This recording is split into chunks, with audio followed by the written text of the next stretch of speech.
Hello friends, welcome back to my channel. आज का जो हमारा टॉपिक है वो है ट्रेड चेकलिस्ट। सभी ट्रेडर्स को चेकलिस्ट का यूज़ करना चाहिए और सभी ट्रेडर्स का अपना खुद का एक ट्रेडिंग प्लान होना चाहिए। ट्रेड चेकलिस्ट किसी भी ट्रेड में एंटर होने से पहले कौन सी कंडीशंस हमारे ट्रेड प्लान से मैच कर रही है, इस पर फोकस करने के लिए ट्रेड चेकलिस्ट हमारी हेल्प करती है। ट्रेड चेकलिस्ट का यूज़ करके हम एक तरीके से जो हमारा ट्रेड्स पर हम एक फ़िल्टर अप्लाई कर सकते हैं, जिससे कि हम अनयूजुअल या अननेसेसरी जो भी ट्रेड्स है वो लेने से हम यहाँ पर बच सकते हैं। तो आइए देखते हैं ट्रेड चेकलिस्ट में हमें कौन कौन से पॉइंट्स का ध्यान रखना चाहिए। तो ये देखिए यहाँ पर ये हमारी ट्रेड चेकलिस्ट के कुछ पॉइंट्स हैं जिनका हमें ध्यान रखना चाहिए। फर्स्ट पॉइंट है हमारा मार्केट ट्रेंडिंग है या रेंज में है। सेकंड जो पॉइंट है हमारा ट्रेड स्टेज, जो ट्रेंड है हमारा वो किस स्टेज पर है, न्यू ट्रेंड स्टार्ट हुआ है या मैच्योर हो चुका है या वो एक एग्जॉशन वाले फेज में चला गया है। तो ये हमें ध्यान रखना चाहिए। उसके बाद थर्ड पॉइंट है वो हमारा है नियरेस्ट की लेवल्स। जो भी नियरेस्ट की लेवल्स हैं जैसे कि support, resistant, supply and demand zones, ये क्या है पास में उसके, इसका हमें ध्यान रखना चाहिए। फोर्थ जो पॉइंट है वो है एस टी एफ, मतलब हायर टाइम फ्रेम। जो भी हमारा ट्रेडिंग का टाइम फ्रेम है उसका जो हायर टाइम फ्रेम है उसका ट्रेंड क्या चल रहा है, उसके सपोर्ट एंड रेसिस्टेंट क्या है। फोर्थ पॉइंट हमें ये ध्यान रखना चाहिए। फिफ्थ पॉइंट हमारा पोजीशन साइजिंग हो गया कि हमारी पोजीशन साइजिंग ठीक है या नहीं। और उसके बाद हमारा एंट्री एंड एग्जिट होता है। Last but not least, am I following trading plan, क्या मैं अपने ट्रेडिंग प्लान को फॉलो कर रहा हूँ, ये हमारे लिए एक इम्पोर्टेंट पॉइंट हो जाता है। ट्रेडिंग का जो हार्ड वर्क है वो हमारा प्रिपरेशन से आता है। ये देखिए यहाँ पर जैक स्वैगर जी ने कहा था जो भी हार्ड वर्क होता है ट्रेडिंग में वो आपका प्रिपरेशन में लगता है। जितने भी एफर्ट्स आपको लगाए हैं वो मार्केट ओपन होने से पहले लगाने हैं। जो भी आपको ट्रेड प्लान बनाना है वो आपको मार्केट ओपन होने से पहले बनाना है। मार्केट ओपन होने के बाद सिर्फ आपको वहां पर जाकर अपना ट्रेड एग्जीक्यूट करना है, क्योंकि trading is simple but not easy. जो भी आपका हार्ड वर्क वाला काम है वो आपका मार्केट ओपन होने से पहले ये होगा।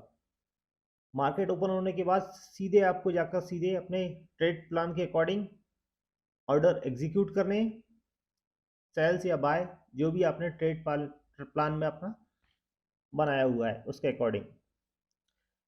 आइए इन पॉइंट्स को हम और डिटेल्स में देखते हैं।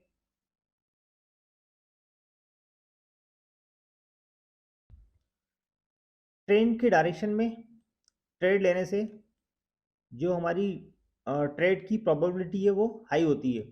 अब मार्केट जो ट्रेंडिंग होते हैं वो अपसाइड में ट्रेंडिंग हो सकता है या हमारा डाउन साइड जा सकता है। रेंज बाउंड मार्केट हमारा एक रेंज के अंदर ही ट्रेड करता रहता है।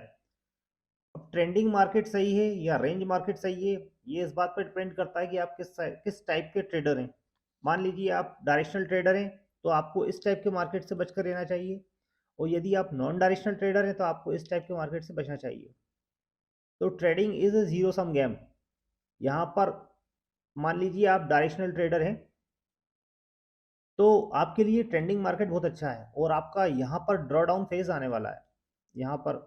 और यदि आप नॉन डायरेक्शनल ट्रेडर हैं तो आपके लिए ये जो मार्केट है इस टाइप का वो अच्छा है, और आपको इस टाइप के जो मार्केट में है यहाँ पर इससे बचना चाहिए। यहाँ पे आपका ड्रॉ डाउन फेज आएगा।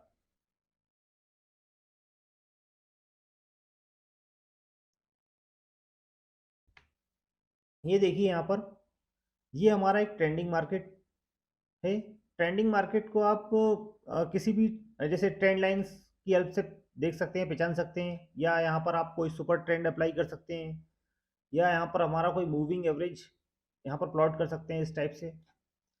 तो इन टूल्स की हेल्प से हम ट्रेंडिंग मार्केट है उसका उसे फाइंड आउट करते हैं।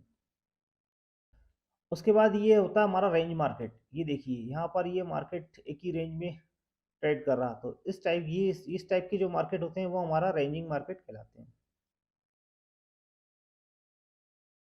अब ट्रेंड की स्टेज की बात करते हैं यहाँ पर हम। ट्रेंड की स्टेज, या तो ट्रेंड हमारा अर्ली और न्यू, जो हमारी फर्स्ट स्टेज होती है, यहाँ पर हमें ब्रेकआउट ब्रेकडाउन वगैरह दिखते हैं।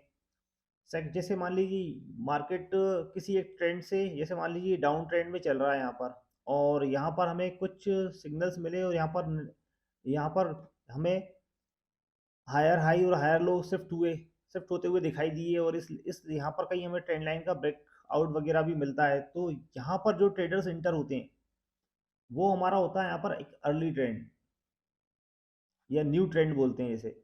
उसके बाद उसके बाद जो सेकंड स्टेज होती है ट्रेंड की, वो होती है हमारी मिड या मैच्योर ट्रेंड, इसे बोलते हैं हम कंटिन्यूएशन पैटर्न भी बोलते हैं, कंटिन्यूएशन ट्रेंड भी बोलते हैं। यहाँ पर मार्केट कंसोलिडेट करे या एक पुल बैक देगा, और उसके बाद जो अपसाइड, यहाँ से अपसाइड की ओर जो ब्रेकआउट मिलेगा हमें, तो ये हमारा कहलाता है मिड या मैच्योर ट्रेंड। और उसके बाद यहाँ से ऊपर जाने के बाद फिर यदि मार्केट यहाँ पर कंसोलिडेट करे और उसके बाद डाउन साइड आए, तो ये वाला जो फेज होता है हमारा, ये मैच्योर ट्रेंड होता है, या हमारे से लेट ट्रेंड बोलते हैं। यहाँ पर हमें रिवर्सल के लिए प्लान करना चाहिए। तो ये फेज जो है, हो सकता है हमारा काफ़ी टाइम में हमें वेट करना पड़े और उसके बाद मिले, क्योंकि हो सकता है मार्केट अगर अब किसी डायरेक्शन में अपसाइड निकल रहा है, तो जो न्यू ट्रेंड स्टार्ट होने के बाद यहाँ पर थोड़ा होल्ड करे और उसके बाद फिर ब्रेकआउट मिले, फिर उसके बाद हमें फिर मार्केट यहाँ पर कंसोलिडेट करे और उसके बाद यहाँ पर फिर अपसाइड की ओर ब्रेकआउट, तो ये ब्रेकआउट हमें कई बार मिल सकते हैं। तो हमें रिवर्सल के लिए तभी प्लान करना चाहिए जब ये यहाँ पर हमें लोअर लो, या हमें कोई ट्रेंड लाइन का ब्रेकडाउन, या कोई लोअर लो और लोअर हाई फॉर्मेशन, इस टाइप से हमें कुछ साइंस हमें दिखते हैं, तो उस फेज में हमें रिवर्सल के लिए यहाँ पर प्लान करना चाहिए। वो जो हमारा फेज होगा वो हमारा लेट ट्रेंड या एग्जॉशन फेज हमारा ट्रेंड का कहलाएगा।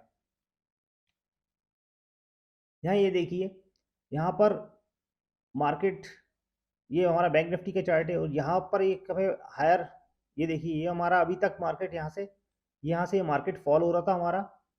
यहाँ पर हमारा फर्स्ट टाइम ये जो लो है, ये लो अप शिफ्ट हुआ, ये जो है ये हमारा लोअर लो बन रहे थे अभी, और यहाँ पर देखिए थोड़ा सा एक हाई लो बना, और ये जो हमारा हायर हाई भी हो गया, और यहाँ पर हमारा ये हमारा यहाँ पर इस लेवल पे हमारा ट्रेंड लाइन ब्रेकआउट भी हुआ, और ये इसने डब्ल्यू पैटर्न बोल सकते हो, या हायर हाई फॉर्मेशन किया, उसके बाद ब्रेकआउट दिया, तो ये हमारा जो फेज है, ये हमारा न्यू ट्रेंड यहाँ से हमारा स्टार्ट हुआ, ये हमारा न्यू ट्रेंड कहलाता है। उसके बाद हमें एक पुल बैक में देखने को मिला, और उसके बाद ये हमारा जो फेज है, ये हमारा मैच्योर ट्रेंड हो जाता है। और उसके बाद ये देखिए फिर मार्केट नीचे आया, थोड़ा सा वेट किया और फिर आगे की ओर चल दिया। तो यहाँ पर हमारा ये देखिए, ये हमारा हो जाएगा यहाँ पर मैच्योर ट्रेंड या लेट ट्रेंड। तो यहाँ देखिए ये हमारा एक हाई लगाया इसमें, उसके बाद नीचे आया, उसके बाद फिर एक डबल टॉप यहाँ फॉर्मेशन हुआ, और यहाँ पर हमें देखिए ये हमारा, ये देखिए यहाँ पर हमारा लोअर लो बन गया। तो यहाँ पर फिर हमारा जो है शॉर्ट ट्रेड या रिवर्सल के लिए यहाँ पर प्लान कर सकते हैं। तो यहाँ पर ये डबल टॉप फॉर्मेशन हुआ, एम पैटर्न भी बना, तो यहाँ पर हमने क्या करना है कि यहाँ पर हमें रिवर्सल के लिए प्लान करना है। यहाँ देखिए ये सेम एक और एग्जांपल है बैंक निफ्टी का, अभी ये रिसेंट वाला जो हमारा एग्जांपल है, यहाँ पर बैंक निफ्टी ट्रेंड को फॉलो कर रहा था। यहाँ पर ये देखिए, यहाँ पर ये इस टाइप से यहाँ पर फर्स्ट कंसोलिडेशन ये हमारा हुआ, उसके बाद हमें अपसाइड की ओर फिर हमें ब्रेकआउट मिला, फिर ये हमारा एक कंसोलिडेशन था, फिर अपसाइड की ओर ये ब्रेकआउट मिला, फिर यहाँ पर ये देखिए यहाँ से मार्केट हमारा रिवर्स हुआ है। ये यहाँ पे डेली टाइम फ्रेम में हमें ये ट्रेंड लाइन है, इसके नीचे हमें क्लोजिंग मिली है। तो ऐसे लेवल्स पर हमें रिवर्सल के लिए प्लान करना चाहिए, क्योंकि यहाँ पर जो ट्रेंड है, यहाँ पर हमारे कैंडल्स भी देखें तो आप छोटे छोटे हो जाते हैं, काफ़ी स्मॉल्स मिलेंगे एग्जॉशन फेज में, और इस टाइप के फेस में हमें रिवर्सल के लिए प्लान करना चाहिए। पर रिवर्सल के लिए हम प्लान तभी करेंगे जब भी हमारा कोई भी higher low lower low formation हो रहा है, या हमारा ट्रेंड लाइन का यहाँ पर ब्रेकडाउन हो रहा है, कोई इंपॉर्टेंट सपोर्ट लेवल ब्रेक हो रहा है, तो हम रिवर्सल के लिए प्लान करेंगे। उसके बाद हमारा नेक्स्ट जो पॉइंट है वो है की लेवल्स। तो हमें नियरेस्ट जो भी हमारे की लेवल्स होते हैं उनका हमें ध्यान रखना चाहिए। जैसे मार्केट किसी सपोर्ट या रेसिस्टेंट के पास तो नहीं है, या हमारा मार्केट किसी सप्लाई जोन या डिमांड जोन के आसपास है, या किसी ट्रेंड लाइन का सपोर्ट ले रहा है, प्रीवियस डे या वीक का हाई और लो क्या है, नियरेस्ट स्विंग्स क्या हैं, राउंड नंबर्स क्या हैं। तो ऐसे हमें ज़्यादा नहीं पर कुछ लेवल्स हमें मार्क रखना चाहिए, मार्क करके हमारे चार्ट्स पर प्लॉट करके रखना चाहिए। दो लेवल्स अप साइड के लिए, 2 लेवल्स डाउन साइड के लिए, जिससे हमारी ट्रेडिंग में हमें हेल्प हो सके। तो ये सब हमारा ट्रेडिंग प्लान का एक हिस्सा होता है। कोई भी ट्रेडर सपोर्ट लेवल के आसपास अगर मार्केट होता है तो यहाँ पर कोई भी ट्रेडर सेल ट्रेड में एग्जीक्यूट नहीं होना चाहेगा जब तक कि हमें इसके नीचे क्लोजिंग ना मिल जाए। और यदि कोई भी ट्रेडर रेसिस्टेंट के आसपास बाय नहीं करना चाहेगा जब तक कि इसके ऊपर हमें प्रॉपरली क्लोजिंग ना मिल जाए। हमारा जो फोर्थ पॉइंट है वो है चेक हायर टाइम फ्रेम। वहाँ पर हमें क्या चेक करना है कि हायर टाइम फ्रेम का ट्रेंड क्या चल रहा है, वहाँ पर कोई सपोर्ट या रेसिस्टेंट तो नहीं है, या हायर टाइम फ्रेम का जो भी हाई और लो है वो क्या है वो हमें देखना चाहिए। क्योंकि कई बार क्या होता है, जो हमारा लोअर टाइम फ्रेम है वो हमें, जैसे मान लीजिए अपसाइड के लिए हमें कोई बाइंग का सिग्नल मिल गया, पर हो सकता है उसके थोड़ा बहुत ऊपर ही हमारे पास जो हायर टाइम फ्रेम में उसका रेसिस्टेंट अवेलेबल हो यहाँ पर। तो ऐसी कंडीशंस में हमें यहाँ पर बाइंग ट्रेड नहीं लेना चाहिए। और सेकंड कंडीशन ये हो सकती है, हमें कोई डाउन साइड के लिए यहाँ पर कोई सिग्नल मिला हो लोअर टाइम फ्रेम में, और हो सकता है हायर टाइम फ्रेम में यहाँ पर कोई इंपॉर्टेंट यहाँ पर कोई रेसिस्टेंट या कोई हमारा यहाँ पर कोई डिमांड जोन वगैरह हो। तो इन सब चीज़ों को हमें हायर टाइम फ्रेम में चेक करना चाहिए। यदि आप डेली टाइम फ्रेम में ट्रेडिंग करते हैं तो जो आपका वीकली टाइम फ्रेम होगा, वीकली जो टाइम फ्रेम होगा वो आपके लिए हायर टाइम फ्रेम हो जाएगा। यदि आप 15 मिनट या 5 मिनट की कैंडल्स में ट्रेड करते हैं तो जो आपका 1 आवर्स का जो कैंडल होगा आपका, वो आपके लिए हाई टाइम फ्रेम हो जाएगा। तो इसके अकॉर्डिंग आप अपना हायर लेवल का जो टाइम फ्रेम है उसके trends and support and resistant वगैरह को चेक कर सकते हैं।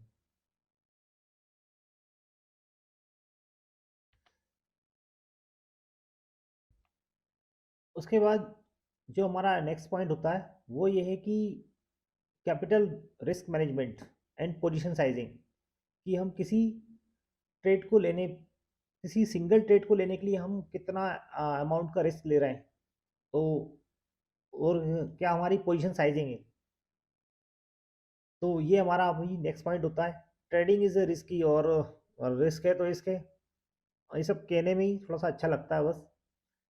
अब अगर हम अपने सिंगल ट्रेड में 2 या 3% कैपिटल जो हमारा लॉस हो जाए तो ये हमारे लिए एक सही ट्रेड प्लान नहीं होगा। ट्रेड प्लान में हम ये डिसाइड करते हैं कि जो हमारा सिंगल ट्रेड है उसमें हम कितना रिस्क यहाँ पर लेने वाले हैं।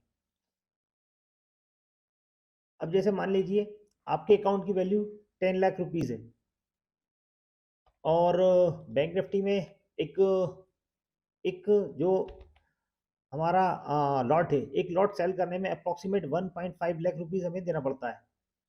अब 10 लाख रुपीज़ के हिसाब से जो आपका 1% का अमाउंट होगा, मैक्सिमम हम वन ट्रेड के लिए हमें इनिशियल टाइम पर तो हमें एटलीस्ट 1% से ज़्यादा का रिस्क लेना नहीं चाहिए। तो 10 लाख रुपीज़ का 1% होगा हमारा अप्रॉक्सीमेट क्या 10,000 रुपीज़ जो है हमारा यहाँ पर 1% अमाउंट होने वाला है। तो इस अमाउंट से ज़्यादा का हम यहाँ पर सिंगल ट्रेड में रिस्क नहीं ले सकते हैं। तो बैंक निफ्टी में यदि आप ऑप्शन सेल करते हो तो एक ऑप्शन सेल करने के लिए 1.5 लाख रुपीज़ लगता है।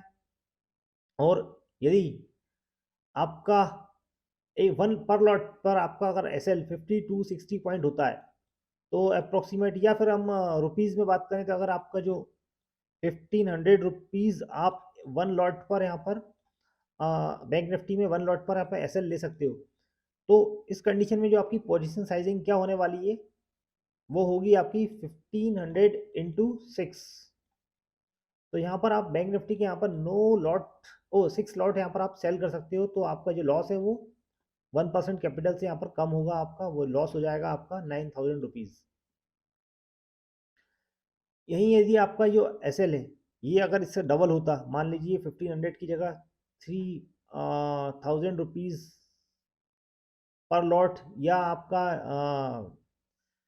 200 पॉइंट का आपका एस एल होता, तो आपका जो वन लॉट पे जो आपका एस एल लगने वाला है 200 पॉइंट का, अगर हम एस एल लेते तो वन लॉट पे जो हमारा एस एल है वो 5000 रुपीज़ का हो जाएगा। तो यहाँ पर जो आपका ये पोजीशन साइज है ये आपको कम करना होगा, क्योंकि 5000 × 6 करोगे यदि आप, तो ये जो अमाउंट हो जाएगा वो हो जाएगा हमारा 30,000।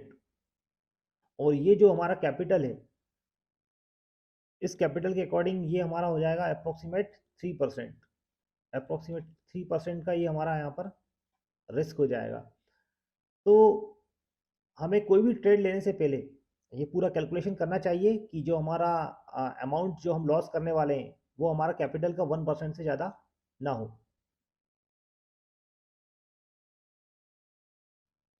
ऑप्शन सेलिंग में बाय डिफ़ॉल्ट हमारा जो है पोजीशन साइजिंग मैनेज हो जाती है, क्योंकि ऑप्शन सेलिंग में आपको वन लॉट सेल करने पर अप्रोक्सीमेट 1.5 to 2 लाख रुपीज़ लग जाता है।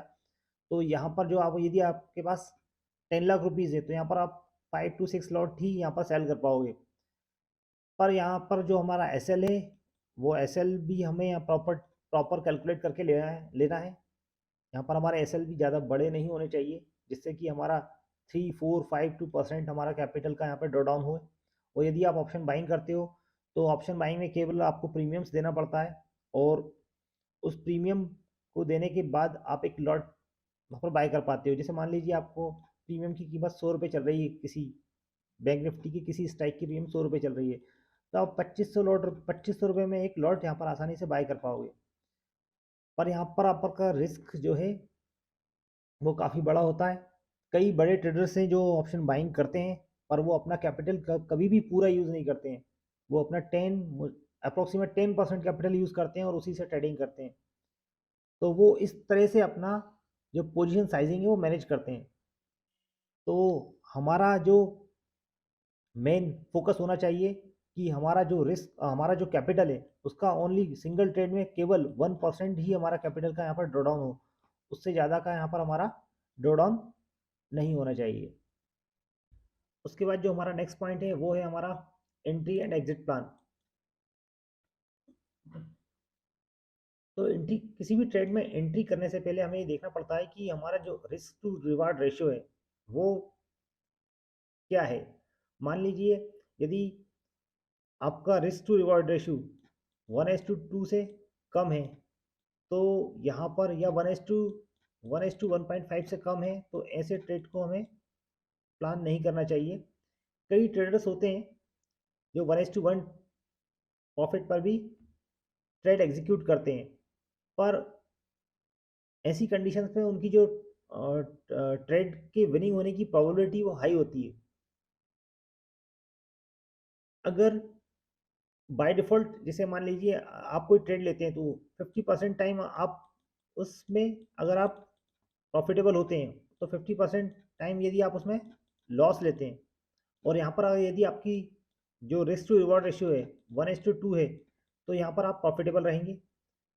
यदि मान लीजिए यही, यदि आपका 40% भी यहाँ पर यदि आपका जो विनिंग परसेंटेज है, और जो लॉस आप कर रहे हैं आप 60% टाइम कर रहे हैं, उसके बाद भी यहाँ पर यदि आपका रिस्क टू रिवॉर्ड रेशियो 1:2 होता है, तो भी यहाँ पर आप प्रॉफिटेबल रहने वाले हैं। जैसे मान लीजिए 10 ट्रेड में से आप 4 ट्रेड्स में यहाँ पर प्रॉफिटेबल होते हैं, यहाँ पर आप 1 रुपीज़ की रिस्क लेते हैं और 2 रुपीज़ यहाँ पर अर्न करते हैं, तो 4 ट्रेड्स में आपने 8 रुपीज़ यहाँ पे अर्न किए, और जो 6 ट्रेड होंगे, 6 ट्रेड में यहाँ पर आप 6 रुपीज़ लॉस करने वाले हैं। तो यहाँ पर ओवरऑल आप देखें तो आपको यहाँ पे 2 रुपये का प्रॉफिट होने वाला है। तो यहाँ पर जो रिस्क टू रिवॉर्ड रेशियो है उसका एक इम्पोर्टेंट रोल होता है। कई ट्रेडर्स होते हैं जिनका रिस्क टू रिवॉर्ड रेशियो 1:1 होता है, पर उनकी जो विनिंग की प्रोबेबिलिटी होती है वो हाई होती है, वो 70%, 70% अप्रोक्सीमेट इनकी विनिंग परसेंटेज होता है। तो ऐसे ट्रेडर्स हमारा जो है 1:1 रिस्क रिवॉर्ड पे भी काम कर सकते हैं, क्योंकि उन्हें 10 ट्रेड में से 7 ट्रेड में उन्हें प्रॉफिट होगा, 10 ट्रेड में से, और 3 ट्रेड में लॉस होने वाला है।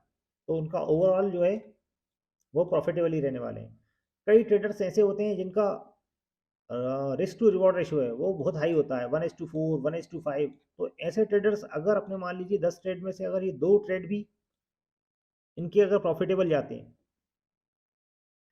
किसी ट्रेडर का अगर रिस्क टू रिवॉर्ड रेशियो 1:5 है, और यदि ये 2 ट्रेड्स में भी प्रॉफिटेबल हो जाते हैं और 8 ट्रेड में लॉस करते हैं, ये इनके 8 ट्रेड में ये लॉस करते हैं, तो उसके बाद भी ये प्रॉफिटेबल हो जाएंगे, क्योंकि इनका रिस्क टू रिवॉर्ड रेशियो काफ़ी हाई है। अब ट्रेड में एंट्री करने से पहले हमें एक बात का और ध्यान रखना चाहिए कि मान लीजिए हम किसी ट्रेड में एंट्री कर रहे हैं, तो एंट्री करते टाइम पर हमें ये देखना पड़ता है कि मार्केट जो है, मान लीजिए ये हमारा एक कोई पैटर्न का यहाँ पर ब्रेकडाउन हुआ और यहाँ पर आपने एंट्री ले ली, और यहाँ एंट्री लेने के बाद इसके जस्ट बाद ही यहाँ पर हमारा कोई रेसिस्टेंट वगैरह यहाँ पर है, यहाँ पर हमारा कोई रेसिस्टेंट है, तो यहाँ पर आप एंट्री लोगे तो यहाँ से हमारा ये जो मार्केट है यहाँ से रिवर्स हो सकता है, और यहाँ पर जो आपका रिस्क मान लीजिए 100 पॉइंट का लग रहा है, और आपको यहाँ पर रिवॉर्ड जो है ओनली 80 पॉइंट्स का ही मिल रहा है यहाँ पर। तो ऐसे ट्रेड्स को हमें प्रेफर नहीं करना चाहिए। हमें ऐसे ट्रेड्स लेना चाहिए जैसे मान लीजिए ये हमारा ब्रेकडाउन हुआ, यहाँ नीचे कहीं हमारा रेसिस्टेंट सपोर्ट एरिया है, तो ऐसी ऐसी जगह पे हमें एंट्री करनी चाहिए ताकि मार्केट वहाँ तक मूव कर सके। मार्केट के पास सफिशिएंट एक स्पेस होना चाहिए मूव करने के लिए। ऐसे ही हम अपसाइड में भी कोई अगर ट्रेड प्लान करते हैं तो अपसाइड के लिए भी हमारे पास सफिशिएंट स्पेस होना चाहिए, ताकि वहाँ मार्केट मूव कर सके और हम वहाँ पर हमारा जो risk to reward reward ratio है वो इंक्रीज हो सके। तो इस चीज़ का हमें एक ध्यान रखना चाहिए एंट्री से पहले। उसके बाद होता है हमारा exit plan. Exit plan plan में हमारा जो भी है, या तो हम वहाँ पर प्रॉफिट लेते हैं, या प्रॉफिट नहीं लेते हैं तो जो हमारा यहाँ पर हम एसएल लेंगे, स्टॉप लॉस लेंगे। तो ट्रेड में एंट्री से पहले ही हमारा एसएल हमें पता होना चाहिए। हमने कोई भी ट्रेड में एंटर किया, यहाँ पर हमारी एंट्री हो गई, यहाँ पर हमारा एसएल हो गया, जितने भी पॉइंट्स का एसएल है वो हमारा सिस्टम में होना चाहिए, और जो हमारा टारगेट है वो हमारा कोई भी रेसिस्टेंट हो सकता है, कोई फिबोनाची रिट्रेसमेंट का लेवल हो सकता है, या फिर हमारा कोई मूविंग एवरेज वगैरह हो सकता है, कोई स्विंग हो सकता है, प्रीवियस कोई स्विंग हो सकता है, प्रीवियस वीक हाई लो हो सकता है। तो हमारा जो टेकिंग प्रॉफिट है, प्रॉफिट हम किसी भी लेवल पर जाकर हम बुक कर सकते हैं, या अगर हम प्रॉफिट बुक भी नहीं कर रहे हैं तो हम उसे ट्रेल कर सकते हैं। यहाँ पर हमने एंट्री ली, मार्केट हमारे डायरेक्शन में आ गया तो हम उसे ट्रेल करके कॉस्ट पे ला सकते हैं, फिर मार्केट और आगे फर्दर और आगे जाता है तो हम उसे और आगे ट्रेल करके और आगे ला सकते हैं। तो इस प्रकार से भी हम अपने प्रॉफिट को ट्रेल कर सकते हैं। और एसएल तो हमारा यहाँ पर फिक्स रहने वाला है। जब भी हम एंट्री लेंगे तो उस एंट्री लेते टाइम पर जो भी हमारा प्रीवियस स्विंग होगा वो हमारा एसएल हो सकता है, या डे का हाई हमारा एसएल हो सकता है, या फिर हमारा प्रीवियस कोई स्विंग हो सकता है वो हमारा एसएल हो सकता है, कोई ट्रेंड लाइन हमारा एसएल हो सकता है। तो इस टाइप से हम यहाँ पर एसएल हमारा प्लान करते हैं। तो यहाँ देखिए, ये हमारा फिन निफ्टी का एक एग्जांपल है। यहाँ पर मार्केट जो है एक अप ट्रेंड में था काफ़ी टाइम से, और यहाँ पर जाने के बाद यहाँ मार्केट ने हमारा जो है एक ऊपर जाने की कोशिश करी, पर ये सस्टेन नहीं हो पाया, और ये हमारा ट्रेंड लाइन का यहाँ पर ब्रेकडाउन हुआ, और यहाँ से हमारा जो लेवल था इस लेवल के आसपास तक हमारा मार्केट वापस यहाँ पर आ गया।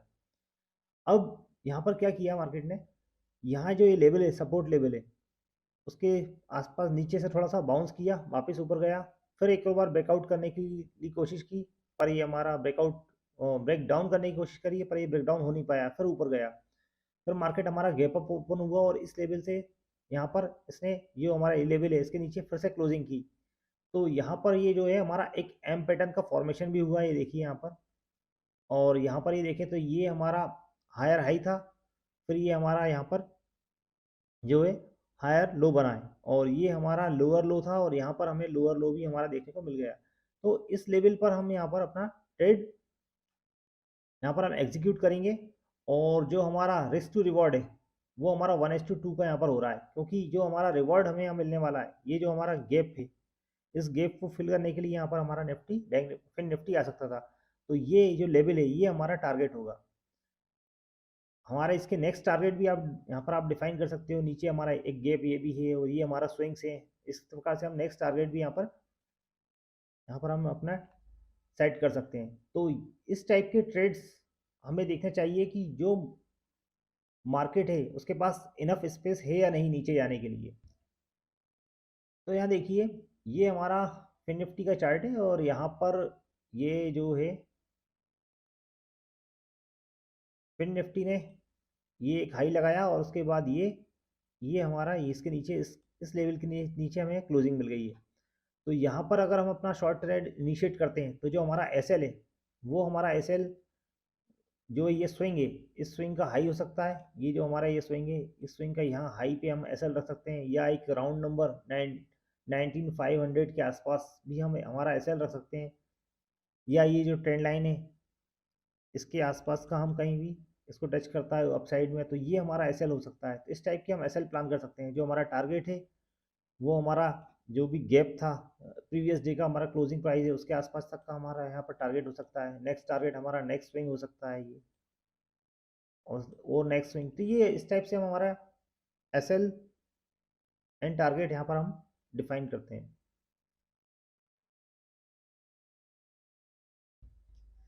तो यहाँ पर जो हमारा 7th पॉइंट है वो है एम आई फॉलोइंग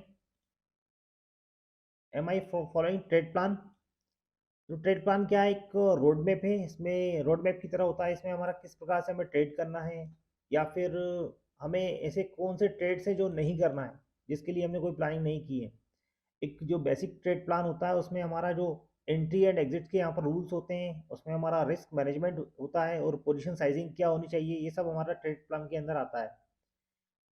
जो ट्रेडर्स हैं उसमें कुछ एडिशनल रूल्स ऐड कर सकते हैं, जैसे कि वोलेटिलिटी लेवल अगर हाई होगा तो ट्रेड नहीं करना है, अगर मिड और लोअर होगा तो ही ट्रेड करना है, या उनका जो कैपिटल है अगर 1% जो है हमारा रिस्क मतलब आज के दिन में 1% कैपिटल हमारा जो है लॉस हो गया है तो उसके आगे हमें ट्रेड नहीं करना है, या फिर हमें उसमें लिवरेज के साथ काम करना है या नहीं करना है। तो कुछ एडिशनल रूल्स हैं ट्रेडर अपने ट्रेड प्लान में यहाँ पर इंक्लूड कर सकते हैं। तो सभी ट्रेडर्स को यहाँ पर अपना ट्रेड प्लान मार्केट ओपन होने से पहले यहाँ पर अपना ट्रेड प्लान तैयार करना चाहिए, और मार्केट ओपन होने के बाद सीधा हमें वहाँ पर सिंपली वहाँ पर जाकर हमें अपने ट्रेड्स को एग्जीक्यूट करना है, और अपने ट्रेड प्लान्स को वहाँ पर हमें फॉलो करना चाहिए। तो मिलते हैं नेक्स्ट वीडियो में। Like and subscribe my channel.